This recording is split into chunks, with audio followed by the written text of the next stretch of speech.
Usa ka barangay kagawad sa Maramag Bukidnon ang patay human gipusil sa wala pa mailhing sospek. Aning report. Patay diha-diha ang 60 anyos nga barangay kagawad sa barangay Tubigon sa Maramag Bukidnon. Human gipusil gawas mismo sa iyang balay sa Puro 4 sa nasangpit nga barangay. Pasado na say sa buntag adlong Martes. Matod pa samtang ana sa gawas sa iyang balay ang biktima.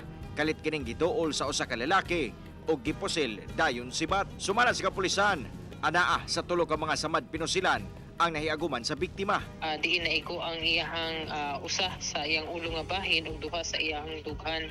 And doon na kitay na kaning na recover sa maong crime scene nga alleged 45 na fired cartridge case.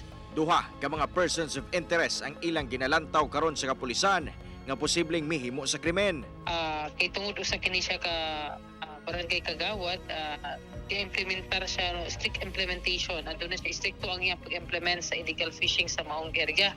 Kay duol man kini sa Pulang River. Laing posibleng motibo sab sa krimen ang giingong bangi sa yuta nga gikalambigitan sa biktima kaniadto. Giklaro sab sa PNP nga dili election related ang maong kaso. Nanawagan kita sa ato ang katawhan, ilabi na katong mga tao nga adunay impormasyon before, during, and after the incident. Kung aduna sila yung mga tao nga ilahang napansin or ilahang namatikdan nga adunay kadudahang lihok sa maong panahon, no? Please do coordinate sa ato ang Maramag Police Station. Cyril Chavez, 1 Mindanao.